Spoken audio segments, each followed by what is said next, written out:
A Day in My Life as a College Student, Back to School, Episode 1. Yes, first day of school na naman. Actually, nung Monday pa. Kaso, college na tayo, kaya may schedule na ang pagpasok. Di na katulad ng elementary, high school at senior high, Monday to Friday ang pasok at maghapon pa, depende ito sa school ha. Ang basehan ko dito ay yung school na pinasukan ko. So anyway, ang schedule ko nga pala ngayon ay Miyerkules at Huwebes, parehas na 7 a.m. class na kinakaayuan ng karamihan dahil sa sobrang aga. Ang swerte namin sa amin napunta at hindi lang yan dahil nga 2 days lang ang pasok namin, sinulit na ito 7 a.m. to 4 p.m. ang aming klase at asynchronous class naman tuwing Biyernes at Sabado. At eto nga, nagpe-prepare na ako para pumasok, nakakain na din ako at nakaligo, white t-shirt nga pala at pants ang napili kong suotin. At napakainit kahit na makulimlim, iba na talaga ang panahon ngayon. Inayos ko na nga ang gamit ko. At eto na nga, tapos na tayo gumayak, kaya naman outfit check, pack, pack. O, sino ka dyan? Di pa tapos, mirror shirt naman. Ayan, naglalaro na naman ng ganda-ganda ng ate mo.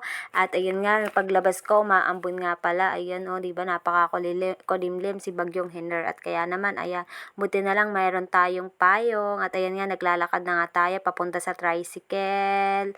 At eto na nga, mahinuntaan tayo ng tricycle. Kaya naman, nakasakay na tayo agad. At eto na nga, naganda-gandahan na naman tayo. So, eto na nga, malapit na tayo sa isang sakayan papunta sa school. Bale, pamasahe ko nga pala ay 70 pesos, balikan na yon. Dati kasi naka-e-bike ako pag pumasok. Kaso ngayon, alanganin ang schedule ko dito sa pamangkin ko. Dati kasi 4 days pasok ko, puro half day. Tapos pag umuwi ako noon, diretso sundo na ako sa pamangkin ko. Ngayon kasi, hapon na yung uwi ko. So, eto na nga, nandito na ako sa room at eto nga pala yung mga kaklase ko na mga nonchalant. Kaya na huwag kayong magtaka kung puro mukha ko lang nakikita nyo sa vlog ko. Syempre, vlog ko to. Syempre, ako ang bida rito. Kaya naman, at eto na nga guys, wala kaming prop. Kaya naman, nandito kami sa registrar. Ayan, diba? Buti nga pwedeng tumambay rito, diba? Para lang ako nasa bahay, nakasopa pa. At eto na nga, nagmamaganda na naman tayo. At ayan, dahil bored tayo, nagtitiktok tayo. Ayan. Hulaan nyo na lang kung ano tinitiktok ko.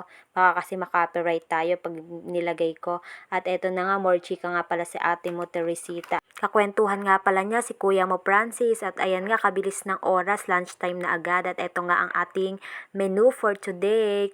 Pork caldereta and rice. 50 pesos nga pala yung aking nagastos sa aking tanghalian. At ayan nga, napakasarap nga pala niyan. Maanghang siya.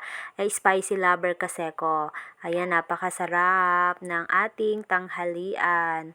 Ayan guys, pero bukas magbabaon na lang ako para mas tipid. At ito na nga, tapos na tayo. Pagkayari nga niyan ay bumili ko ng lemon. Ayan, kamura nga lang pala ng lemon dito. 16 ounce yung binili ko, 20 pesos, 10/10. Napakasarap. Tapos affordable. At ito nga ang next natin na i-rate, ang Kasaba Strips na tinda ng kaklasiko. Spicy cheese nga pala yung in-order ko at napakasarap nga pala niyan. At ito nga, mapagbigay tayo kunyari para di ma-nominate. At ito na nga, na-addict na nga talaga sa PBB. At ito ang orientation namin. Natapos ang orientation, napag-isipan namin na maglakad na lang pa uwi para ma-exercise na rin at madami nga kami nakain din kanina. At eto nga guys, yung kasama kong maglakad, si kuya mo Francis, ate mo Teresita, at si baby Sifael. Puro putik na nga ang white shoes natin at ilang hakbang na nga lang ay malapit na ako sa bahay. At eto na, nasa bahay na ako. Ayan. At dito nga pala pag nasa bahay ka nakakaramdam ng pagod. At ayan nga, fresh pa rin tayo. Akala ko uuwi akong Hogwarts.